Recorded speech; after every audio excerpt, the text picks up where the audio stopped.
తాకట్లో ఉన్న బంగారాన్ని విడిపించి ఆ రోజున మార్కెట్ ధర కట్టి మిగిలిన డబ్బును మీకు అందిస్తుంది కొమ్మూరి గోల్డ్.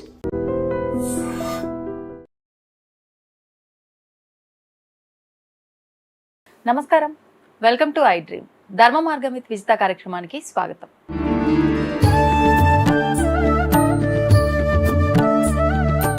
ప్రస్తుతం మనతో పాటు ఉన్నారు. దాదాపు ఒక 100కు పైగా, సుమారు 105-106 పుస్తకాలు రాయటం జరిగింది. అసలు దేనికి సంబంధించిన పుస్తకాలు రాశారు అంటే, ముఖ్యంగా ఈ మధ్యకాలంలో మనం ఎక్కువగా అమ్మవారి ఆరాధన అంటే శ్రీ విద్యా ఉపాసనకు సంబంధించి మనం ఎక్కువగా వింటూ ఉన్నాం, మాట్లాడుకుంటూ ఉన్నాం. శ్రీ విద్యకు సంబంధించి కానివ్వండి, యంత్ర మంత్ర తంత్ర ఈ విషయాలపై వాటి గురించి కానివ్వండి, దాదాపు 100కు పైగా పుస్తకాలు రాశారు. దాంతోపాటు మైసూర్ అవధూత దత్తపీఠానికి ఆస్థాన పండితులుగా ఉన్నారు. వారెవరో కాదండి, డాక్టర్ క్రోవి పార్థసారథి గారు. వారి ఆధ్యాత్మిక నామం స్వామి పరమానంద గారు. ఇప్పుడు వారు మనతో పాటు ఉన్నారు. వారితో మాట్లాడి మరిన్ని విషయాలు తెలుసుకునే ప్రయత్నం చేద్దాం. నమస్కారం గురుగారు. గురుగారు, స్త్రీలకు సంబంధించి ఎన్నెన్నో నియమాలు ఉన్నాయేమో అనిపిస్తుంది ప్రతి ఒక్క విషయంలో కూడా. అంటే ఆఖరికి స్త్రీ లేనిదే సృష్టే లేదు అని చెప్పి అంటూ ఉంటారు. కానీ ఆ సృష్టికి మూలమైన స్త్రీకి మరెన్నో కట్టుబాట్లు, ముఖ్యంగా స్త్రీలకు సంబంధించిన ఈ మంత్లీ సైకిల్స్ విషయంలో కూడా ఎన్నెన్నో నియమాలు ఉన్నాయి. అంటే ఒకప్పటి కాలంలో, పూర్వపు రోజుల్లో అయితే వాళ్ళ ఆరోగ్య రీత్యా ఆ సమయంలో వాళ్ళు విశ్రాంతి తీసుకుంటేనే మంచిది అన్నట్లుగా వాళ్ళని విడిగా ఉంచి మిగతా వాళ్ళు పనులన్నీ చేసుకునే వాళ్ళు, ఉమ్మడి కుటుంబాలుగా ఉండేవి కాబట్టి అని వినేవాళ్ళం. కానీ ఇప్పుడు అది విశ్రాంతి లాగా కాదు, ఇంకా వీళ్ళు అంటరాని వాళ్ళు, వీళ్ళని పక్కన పెట్టేయాలి అనేటట్టుగా అయితే ఇప్పుడు వెళ్ళిపోయిందని చెప్పొచ్చు. అసలు వాస్తవం ఏంటి? ఎందుకు పీరియడ్ సమయంలో ఆడవారు దూరంగా ఉండాలి? ఇప్పుడు మనకి వాళ్ళ దూరంగా ఉండి అట్టు పెట్టేసి అంటరాని వాళ్ళు అలా చూస్తున్నారు అనే మాట అబద్ధం. అది ఇప్పుడు జరగటం లేదుగా. అది కొంతకాలం గతంలో జరిగింది, కొంతకాలం క్రితం జరిగింది. ఇవాళ డెవలప్ అయిపోయింది, ఇవాళ జరగట్లా. ఏది, మా పిల్లలు పుట్టక ముందు అది ఖచ్చితంగా జరిగేది. వాళ్ళు మీరు కంప్లీట్గా ఉండాలి అని. ఇప్పుడు మీరు మొట్టమొదటిలో చెప్పినటువంటి మాట పచ్చి నిజం. అది ఏది, ఆ టైంలో వాళ్ళకి విశ్రాంతి అవసరం, అందుకని వాళ్ళని కీప్ ఏ సైడ్, వాళ్ళని అలా మీరు తీసుకోండరా. ప్రతి ఇంట్లోనూ కూడా ఆ రోజుల్లో, అంటే మా చిన్నతనంలో ఉన్నటువంటి రోజుల్లో ఒక సెపరేట్ రూమ్ ఒకటి కట్టేసేవాళ్ళు వీళ్ళ కోసం అని. వీళ్ళు అందులోనే ఉండేవాళ్ళు. దాని పేరే అసలు అదే పేరుతో ఆ రూమ్ని కూడా పిలిచేవాళ్ళు. అంటే ఇంట్లో పిల్లలు కూడా ఎక్కువ మంది ఉండేవాళ్ళు కదా, ఒకళ్ళ తర్వాత ఒకళ్ళు, ఒకళ్ళ తర్వాత ఒకళ్ళు. అది ఎప్పుడు ఫుల్లీ ఆక్యుపైడ్ అయ్యేది. ఆ రూమ్లో అలాగే ఉండేవాళ్ళు. ఆ రూమ్ నుంచి వీళ్ళు బయటికి రావక్కర్లేదరా అంటే, మీరు అక్కడే ఖాళీగా కూర్చోండి, మీరు కబుర్లు చెప్పుకోండి, లేకపోతే అష్టాజమ్మ ఆడుకోండి, మీ ఇష్టం, we spend the time, we take rest, అలా అట్టిపెట్టేశారు. అది అంతవరకు బాగుంది. అయితే ఏమైందంటే, మనకి ఛాదస్తమం అనేటటువంటిది ఒకటి ఉంది కదా. ఛాదస్తమం అంటే ఏంటి? ఒకసారి నన్ను ఎవరో అడిగారు, ఛాదస్తమం అంటే ఏంటి సార్, ఆయన తెలిసినటువంటి పండితుడు అని కదా అని. నిజమే, ఛాందస్సుడు అంటే వేదాలు బాగా చదువుకుని పరిజ్ఞానం ఉన్నటువంటి మూర్ఖుడు అని, అన్నీ తెలిసినటువంటి మూర్ఖుడు అని. మరి ఇప్పుడు అదే పరిస్థితి, అన్నీ తెలుసు వెళ్ళు, వాళ్ళ మొహం చూస్తే మాకు ఇబ్బంది వచ్చేస్తుంది, మేము మడిగట్టుకున్నాం, వాళ్ళు మాకు కనిపించకూడదు, ఇలాంటివన్నీ కూడా మరి చేదస్తం అయిపోయినాయి కదా.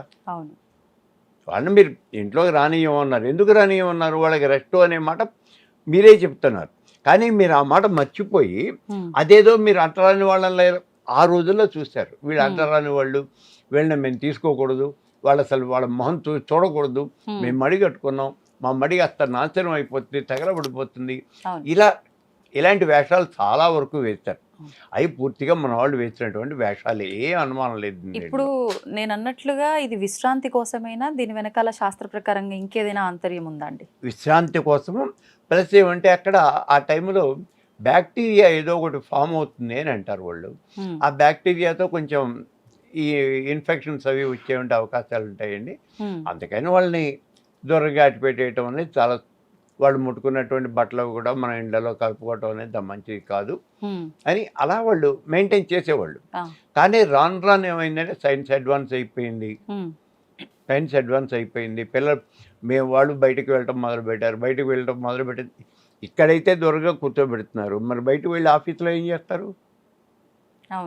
మరి పనులు చేయాలి కదా. అవునండి. మరి అలా పనులు చేసేటప్పుడు ఇంకా మీరు సెపరేట్గా కూర్చోటం ఎలా? మీరు ఇంట్లో తిరగచ్చు, పెద్ద ప్రాబ్లం ఏం లేదు. అయితే ఇక్కడ ఏమైందంటే మరి ఇదంతా కూడా ఇది చాలా అనాచారము, అనాగరికము అని చెప్పేసి ఒకసారి ఒకళ్ళు నాతో మాట్లాడారు. ఏమైందర్రా అన్నాను నేను. ఏమండి నేను డాక్టర్ని. ఓకే, అమ్మాయి డాక్టర్. మన శరీరంలో ఉన్నదే కదా బయటకు వచ్చింది, కొత్తదేం రాలేదు కదా, మరి దానికోసం మీరు ఎందుకు ఇలా చేస్తున్నారు? మేము ఇంట్లోకి వస్తేనో లేకపోతే ఇంట్లో తిరిగితేనో వచ్చే నష్టం ఏంటి? మేము పూజాధికారుల్లో కూడదని ఎవరు చెప్పారు? మేము ఇలా తీసుకుంటాం అన్నమాట. ఎందుకంటే మేము సైన్స్ చదువుకున్నాం కదా అని. తెలివితేటలు చాలా పెరిగినాయి. సైన్స్ చదువుకుంటాను అంటే మీరు ప్రాపర్గా అర్థం చేసుకుని మాట్లాడండి, అంతేగాని అతి తెలివితేటలు వద్దు ఇందులో.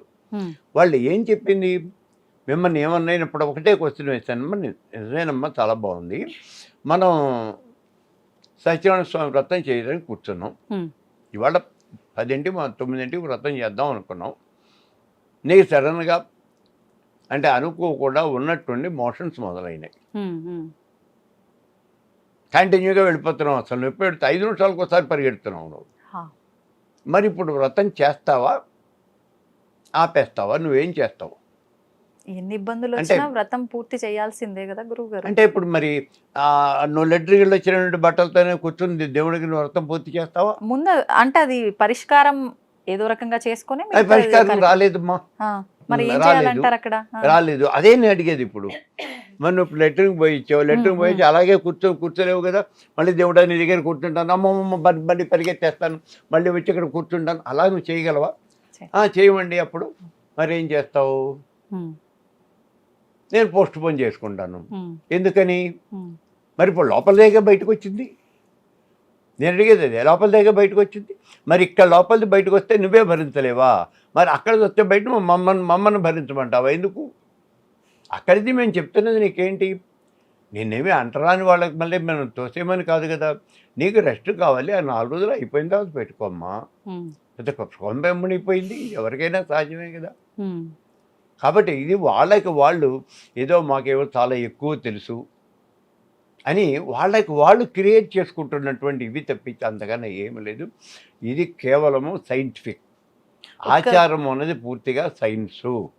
ఈ విషయాన్ని గుర్తుంచుకుంటే చాలు, ప్రతి విషయం సైన్సే. అయితే ఇది సైన్సా, ఇది ఎలా అవుతుంది మీరు మాకు చెప్పండి అని మీరు అడిగితే కొన్ని విషయాలు మేము చెప్పలేకపోవచ్చు, అంటే మా పరిజ్ఞానం సరిపోకపోవచ్చు. అంత మాత్రం చేత that is not related to science అని మాత్రం కాదు. Everything is related to science. ఎవరు ఏ హేతువాదులు కానీ ఎవరు కానీ వచ్చి ఇదంతా అనాచారం, ఈ సైన్స్ ప్రకారం మేము ఒప్పుకోం, అసలు మీరు ఎవరో నేను ఒప్పుకునేందుకు? సైన్స్ అంటే సైన్స్ ఏమి భగవంతుడు లేడు అని చెప్పట్లేదు కదా, సూపర్ న్యాచురల్ పవర్ అనేది ఒక సెపరేట్గా ఉన్నది అని చెప్తోంది కదా, దాన్నే కదా మనం అంటూ ఉన్నది. అయితే ఇక్కడ ఈ ఉన్నటువంటి ఈ ఛాందసాన్ని మేము ఖండిస్తాం, మనం అంతా కూడా ఖండిస్తాం. ఈ ఛాందస్సం అనేది పనికిరాదు అన్నాం అంతే. దాన్ని వదిలిపెట్టేస్తే మిగిలిందంతా సైన్సే. మనం చెప్పినటువంటివి ఇవాళ సైంటిఫిక్ మెథడ్స్ బోల్డ్ అని వచ్చినాయి. అయినప్పటికీ మరి మోషన్స్ చేస్తున్నాం, ట్యాబ్లెట్స్ వేసుకున్నాం లేరా, 4 రోజులు ఆగి వ్రతం చేసుకుంటే నీకు నష్టం ఏమైంది? అలా మనం సర్దుకుంటున్నాం. ఇప్పుడు సరే మీరు అన్నట్లుగా ఇబ్బంది ఉంది అని అంటే ఇబ్బంది పోయిన తర్వాత ముందరో ప్లాన్ చేసుకోవచ్చు. మరి కొన్ని సందర్భాల్లో అనుకోకుండా జరిగితే అప్పుడు పరిస్థితి ఏంటి గురుగారు? మరి అది మనం చేతులారా చేసుకున్నది అయితే కాదు కదా. అవి చేతులారా చేసుకున్నవి కాదు. కొన్ని చోట్ల మరి సందర్భానుసారం అక్కడ పెద్దవాళ్ళు ఎవరైనా ఉంటారు కదా, ఆ పెద్దవాళ్ళని అడిగి వాళ్ళ యొక్క ఎక్స్పీరియన్స్ మనం అకౌంట్లోకి తీసుకొని అమ్మ ఇది ఏం చేయాలి ఇప్పుడు అనేటటువంటిది. ఎందుకంటే ఒకసారి ఎప్పుడో ఓ మనవరాలు వచ్చింది, వాళ్ళు ఎవరో దీనికి ఏదో కార్యక్రమం పెట్టుకున్నారు, నిజంగానే అమ్మాయికి ఇబ్బంది అనేది వచ్చింది. అన్నీ అయిపోయినాయి, 4 days అయిపోయినాయి, కానీ ఇది మాత్రం కంటిన్యూ అవుతుంది, ఈ బ్లీడింగ్ మాత్రం కంటిన్యూ అవుతుంది. అమ్మ ఏం చేయాలి ఇప్పుడు అని అడిగింది. మరి డాక్టర్కి ఏం చేయాలి ఇప్పుడు? డాక్టర్ దగ్గరికి వెళ్ళామా లేదా అనేది తర్వాత, మరి కంటిన్యూ అవుతుంది కదా, ఏం చేయాలంటే అప్పుడు ఆ పెద్దవిడ సలహా చెప్పింది, ఏం లేదమ్మా అది మెడికల్ ప్రాబ్లం ఇప్పుడు నీకు, కాబట్టి దాని గురించి నువ్వు పట్టించుకోకర్లా, యూ కెన్ కంటిన్యూ, నీ వ్రతం నువ్వు చేసేసుకోవచ్చు, మెడికల్ ప్రాబ్లం కాబట్టి. ఆ మొట్టమొదటి 4 days అయిపోయినాయి కదమ్మా, నేను ఇంకా ప్రాబ్లం ఏం లేదు, నువ్వు చేసేయచ్చు. అటువంటి పెద్దవాళ్ళని అడిగి వాళ్ళు ఏమన్నా చెబితే వాళ్ళు చెప్పిన దాని ప్రకారం మనం చేయటం అనేది ఉత్తమమైన పని. అంటే ఇప్పుడు అది మెడికల్ ప్రాబ్లం ఓకే. కొంతమందికి స్వతహాగానే మంత్లీ సైకిల్ ఖచ్చితంగా ఆ 4 డేస్ 5 డేస్ కాకుండా అవునమ్మా, వారం రోజుల పాటు కంటిన్యూ అవునమ్మా, అవుతూ ఉంటుంది. అవునమ్మా. అప్పుడు ఆ 5 రోజులు అయిపోయిన తర్వాత నిజంగా ఇలాంటి శుభకార్యాలు ఇంట్లో పూజలు ఏమన్నా ఉంటే వాళ్ళు పూజల్లో పార్టిసిపేట్ చేయొచ్చు అంటున్నారా? ఎందుకురా ఇదివరకు దాకా మా ఇంట్లో వంట మనిషి ఉండేది. ఉమ్, ఆ అమ్మాయికి వస్తే ఓ 10 వారం రోజులు, 10 రోజులు, 15 రోజులు కూడా కంటిన్యూ అవుతూ ఉండేది. ఉమ్, ఇప్పుడు అదే మాట చెప్పింది, అమ్మ మరి ఇట్లా అవుతుంది అని. ఉమ్, ఉమ్. అమ్మ నీ మొట్టమొదటి ఆ 4 డేసే నీకు ప్రాబ్లం, ఆ, మిగిలిందంతా మెడికల్ ప్రాబ్లం. కాబట్టి నువ్వు ఆ 4 రోజులు నువ్వు మానేయి, నువ్వు రెస్ట్ తీసుకొని మానేసేయి. ఆ తర్వాత 5వ రోజు నుంచి నువ్వు మామూలుగా నువ్వు వచ్చి నీ పని నువ్వు చేసుకో. మా వంట కార్యక్రమాలు మాకు వంట నువ్వు చేసి పెట్టేసి. ఉమ్, దేవుడు తింటాడా, తినక తస్తాడా ఏంటి, ఏం తిండు? ఉమ్, ఇప్పుడు నేను తింటున్నాను కదా, నేను తిన్నప్పుడు దేవుడు ఎందుకు తిండు? కాబట్టి ఆ ఇబ్బంది ఏం లేదు. ఉమ్. మెడికల్ ప్రాబ్లంగా ఉన్నప్పుడు మనం ఏం పట్టించుకోక్కర్లేదురా అమ్మ. అంటే 1-2 సార్లు ఏదో మీరన్న మెడికల్ ప్రాబ్లం ఉంటే ఓకే. అది ప్రతి నెల అదే వాళ్ళకి కంటిన్యూ అదే అవుతుంది ఉంటుందమ్మా, అని మెడికల్ అంటే అది ప్రాబ్లం కదా అది. దాన్ని ఏమంటారు, లాంగ్ స్టాండింగ్ డిసీజ్ కదా అది. ఓకే. దాన్ని మనం ఏం చేయలేము. ఉమ్, ఉమ్. దాని మెడిసిన్ కూడా ఏం లేదని డాక్టర్ గారు చేతులు ఎత్తేసాడు కదా. కాబట్టి మనం కంటిన్యూ చేసేసుకోవటమే, మనం అలవాటు పడిపోవటమే. భయపడాల్సింది ఏం ఏమీ లేదంటారు. లేదు, కానీ ఏమీ చాలా లేదు. మందిలో ఒక శంక ఉంటుంది ఎక్కడో ఒక దగ్గర. ఉంటుందమ్మా, కొంత ఛాందసం అనేది ఉంది కదా, ఉమ్, అది పట్టి పీడిస్తుంది. మన గతంలో చేస్తున్నటువంటి ఒక ఆచారం అనేది ఉంది, ఉమ్, అది పట్టుకుని లాగుతూ ఉంటుంది మనం. ఉమ్. అందుకని ఇట్లాంటి అనుమానాలు వస్తాయి మనకి. ఓకే. ఇప్పుడు ఏదైనా క్షేత్ర దర్శనానికి, స్వామివారి దర్శనానికో అమ్మవారి దర్శనానికో వెళ్ళినప్పుడు ఉమ్. అసలు అప్పుడు సందర్భమే కాదు. అవును, కొన్నిసార్లు జర్నీల వల్ల మీరు అన్నట్టు ఈ మెడికల్ ప్రాబ్లమ్స్ ఏదో ఒక సందర్భంలో అనుకోకుండా దర్శనానికి వెళ్ళే క్యూ లైన్లో ఉన్నప్పుడు, ఏదో ఒక సందర్భంలో ఆ క్షేత్రంలో ఉన్నప్పుడు దర్శనానంతరం వచ్చింది అనుకోండి, చాలా భయపడుతూ ఉంటారు. అవును. వచ్చింది అంటే ఇప్పుడు నేను వచ్చి ఏదో మెడికల్ ప్రాబ్లం రా, ఏం పర్లేదు నువ్వు వెళ్ళు అని నేను చెప్పిన సైకలాజికల్ ప్రాబ్లం మనస్సాక్షి ఒప్పుకోదు. ఫస్టే వినరు, ఎవరో వినరు. అలాంటప్పుడు ఏమిటి అంటే, మీరు 4వ రోజు నక్షత్ర దర్శనం చేసిన తర్వాత మాత్రమే మళ్ళీ నువ్వు భగవంతుడి దర్శనం చేసుకోవాలి, లేకపోతే చేయటానికి వీలు లేదు అనేటువంటిది వాళ్ళ ఒక రూల్ ఉంది. ఉమ్, ఆ 3 డేస్ అయిపోయిన తర్వాత చేయటానికి లేదు. 4th డే కూడా ఈవినింగ్ వరకు ఆగి నక్షత్ర దర్శనం చేసుకుని అప్పుడు భగవంతుని దర్శనం చేసుకొని రావాలి. ఉమ్. అది అక్కడ పెద్దవాళ్ళు చెప్పేవంటి మాటే అది. ఓకే. కాబట్టి మనకు కొన్ని విషయాల్లో ఈ అనుమానాలు వచ్చినప్పుడు ఉమ్. పెద్దవాళ్ళు ఏం చెబితే అది మనం చేయటం అనేది చాలా సుఖమైన పని. ఇప్పుడు మీరు చెప్పిన ఈ 4 డేస్ విషయము, 5 డేస్ విషయం కూడా గురుగారు సామాన్యంగా వింటూ ఉంటాం. పెద్దవాళ్ళు చెప్తూ ఉంటారు కదా ఇళ్లలో. పెళ్ళయి పిల్లలు ఉన్న వాళ్ళకి ఒక రకంగా ఉంటుంది, అసలు పెళ్లి కాని పిల్లలకు ఒక రకంగా ఉంటుంది ఈ నియమము అని చెప్పి. ఇది నిజమేనా అండి? అంటే ఇప్పుడు సహజం కదమ్మా, వాళ్ళకి వీళ్ళకి ఆ క్రమంలో తేడా ఉంటుంది. ఆ, అందుకే చెప్పింది, నమస్కారం పెట్టి పెద్దవాళ్ళు వాళ్ళు ఏం చేయమంటే అది చేయటం అనేది చాలా ఉత్తమం. అమ్మమ్మ నాయనమ్మ ఎవరో ఉంటారు కదా, అవును. వాళ్ళు చెప్పింది మనం కళ్ళు మూసుకొని ఫాలో అయిపోవటం ఉమ్, ఉమ్. అయితే కొన్నిసార్లు వాళ్ళు చెప్పిన మన మిగిలినటువంటి సర్కమ్స్టెన్సెస్ మనం పర్మిట్ చేయవు. అవి ఎలా పర్మిట్ చేస్తే అలా చేస్తాం. ఉమ్, మీకు ఆఫీస్కి వెళ్ళాల్సిందే, ఏం చేస్తా, ఆఫీస్కి వస్తావు కదా. అవును.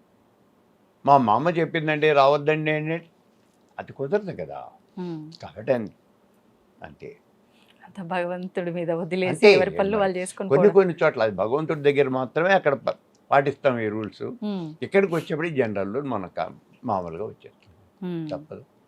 ఇప్పుడు సరే అంటే ఇంట్లో ఏదైనా శుభకార్యమో వ్రతమో ఏదైనా పూజ ఉంది అనుకోండి, పూజలో పాల్గొనే వాళ్ళకి నార్మల్గానే ఉంది, ఎటువంటి పీరియడ్స్ లేవు. కానీ ఆ ఇంట్లో మిగతా వ్యక్తులకు ఎవరికైనా పీరియడ్లో కనుక ఉంటే అసలు ఆ ఇంట్లోకే రావద్దు, పూజ వరకు రాకుండా ఉంటే వాళ్ళని సరిపోతుందా? పక్కన కూర్చోబెట్టేస్తాం. అమ్మ మీరు ఆ పక్కన అక్కడ కూర్చొని చూడండి రా, ఆ పక్కన హాల్లో పక్కన గది ఉంది కదా, చూడొచ్చు అంటారా అలా? ఎందుకు చూడకూడదు, మేము చూడొద్దని అనలేదు కదా, అక్కడ కూర్చొని చూడండి. అంతేగాని మేము చదువుకున్నాం కదా, మా సైన్స్ తెలుసు కదా అని మీరు ఎగురుకుంటూ వచ్చి మధ్యలో తిరగద్దు. ఎందుకనంటే ఇది దానివల్ల ఏదో మాకు ప్రాబ్లం వస్తుందని కాదు, మీకే ప్రాబ్లం. ఎవరినా కనుక ఈ విషయం ఎవరికైనా తెలిస్తే, మిగిలిన లేడీస్కే అక్కడ తెలిస్తే వాళ్ళు మిమ్మల్ని బూతులు తిడతారు. అవును. అందుకని మీ స్కిన్ మీ సేవ్ చేసుకోండి. మీరు ఆ గదిలో కూర్చొని చూడండి, అప్పుడు మిమ్మల్ని ఎవరు ఏం మాట్లాడరు. మీరు వచ్చి అందరితోనూ పాటు కలిసి తిరక్కండి. మీరు ఇందాక నేను క్వశ్చన్ అడిగిన వెంటనే మీరు అన్నది ఒకప్పటి రోజుల్లో అలా, ఇప్పటి రోజుల్లో ఇలా, ఇప్పటి రోజుల్లో ఇక్కడ ఇట్లా ఎలా ఉందమ్మా లేదు అని చెప్పి. అవును. అయితే కొన్ని నియమాలు అప్పట్లో కరెక్ట్గా కొన్ని కాదు మొత్తం నియమాలు అప్పుడు పాటించారు. ఇప్పుడు కొంతమంది పాటించే వాళ్ళు ఉన్నారు, కొంతమంది అస్సలు పట్టించుకొని వాళ్ళే ఉన్నారు. అవును. ఇప్పుడు వస్తున్న ఈ ప్రాబ్లమ్స్ లేడీస్కి సంబంధించిన ప్రతి ఒక్కటి అప్పుడు అట్లా పాటించారు కాబట్టి వాళ్ళు చాలా ఆరోగ్యంగా ఉన్నారు, సంతానం కూడా చాలా హెల్దీగా ఉంది. ఇప్పుడు ఈ వస్తున్న ఇబ్బందులకి ఇవి పాటించకపోవటమే కారణము అని ఇది నిజమేనా? అనే మనం చెప్పాల్సి వస్తుంది. మీరు ఏ రకమైనటువంటి సేఫ్టీ మెజర్స్ తీసుకోవటం లేదు, మరి మీ ప్రాబ్లమ్స్ మీకు వస్తున్నాయని మనం చెప్పినా వాళ్ళు వినేటువంటి కండిషన్లో లేరు వాళ్ళు. మనం ఎవరికి చెప్తాం? వస్తే ఫేస్ చేయటమే, అంతే. ఇప్పుడు మీరేమో అంటే శాస్త్ర ప్రకారంగా కానీ సైన్స్ పరంగా చూసుకున్నా 4 రోజులు దూరంగా ఉండడమే ఉత్తమం అంటున్నారు. అంతే. కానీ సోషల్ మీడియాలో మనం ఈ వీడియోస్, ఈ 30 సెకండ్స్ 15 సెకండ్స్ వీడియోస్ వచ్చిన తర్వాత చాలా మంది కొన్ని వీడియోలు సోషల్ మీడియాలో అప్లోడ్ చేశారు. ఉండాలి కాదు గురుగారు, ఏకంగా నేను అమ్మవారికి ఆ పీరియడ్ సమయంలో కూడా సేవ చేసుకున్నాను, స్వతహాగా మాకే ఆలయం ఉంది, ఇలాంటి వార్తలు కూడా మనం వెరీ గుడ్. తాంత్రికంలో అలా చేసేవండి పద్ధతి అనేది ఉంది. పర్టికులర్గా ఆ టైంలోనే అమ్మవారిని మనం ఇచ్చేయటము, అప్పుడు ఆ శక్తి అనేది ఎక్కువగా ఉంటుంది.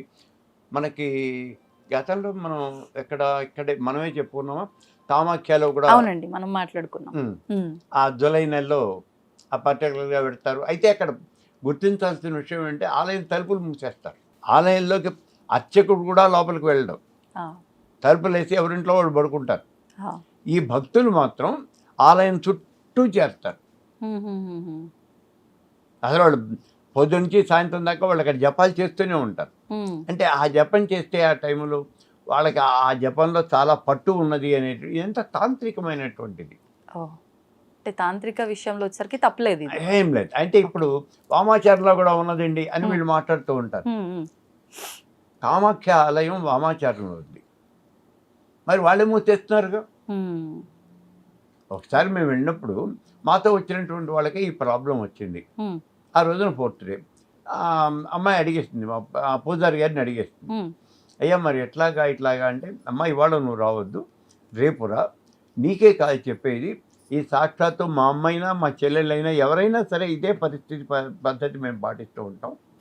ఇప్పుడు మేము అమ్మవారి తలుపులు, గుడి తలుపులు కూడా మేము మూసేస్తున్నాం కదా, కాబట్టి నేను ఎలా చేస్తాను లోపలికి, కాబట్టి వెళ్ళటం అనేది మంచిది కాదు. వామాచారంలో కూడా ఎలా చేయరు, అది మనం గుర్తించాల్సింది ఇక్కడ. ఓన్లీ అప్పుడు నేను అడిగాను, మరి ఇలా చేస్తున్నారు కదా, ఇది మా వాళ్ళు కాదండి, అవతల పక్కన ఉంటారు వాళ్ళు తాంత్రికులు, ఆ బ్రహ్మపుత్ర నది దగ్గర కూర్చుని వాళ్ళంతా ఏదో ఈ తంత్రం చేస్తూ ఉంటారు, వాళ్ళు చేస్తూ ఉంటారు. కాబట్టి తాంత్రికంలో చేసే పద్ధతులు ఇవి చాలా చేస్తూ ఉంటారులే తాంత్రికంలో. మాట్లాడుకుందాం గురుగారు మనం వాటి గురించి కూడా మరొక వీడియో, ఇంకో దాంట్లో చెప్పుకుందాం. చాలా డెప్త్ ఉంది అందులో. ధన్యవాదాలండి. నిజంగా చాలా మందిలో చాలా సందేహాలు ఉన్నాయి ఈ పీరియడ్స్ విషయంలో. నిజంగా దైవారాధన కూడదు అని, చెయ్యొచ్చు అని చెప్పి మీ మాటల ద్వారా చాలా మందికి ఒక మంచి విషయం అయితే ఇన్ఫర్మేషన్ వెళ్ళే ఉంటుంది. వెరీ గుడ్, వెళ్తుంది. ధన్యవాదాలు. తవ్వుతున్న శివలింగం సరే దాన్ని అట్లా కప్పేసేయండి, చూపించదండి. మూర్తి పూజ కాదు, సాక్షాత్ బ్రజేంద్ర నందన భగవాన్ ఉన్నారు మూర్తులు. ఏమీ ఆశించకుండా ఆరాధించే వాళ్ళు కూడా ఉన్నారా ప్రభుజీ? నిజమైన భక్తి అంటే మనకు తెలియదు కాబట్టి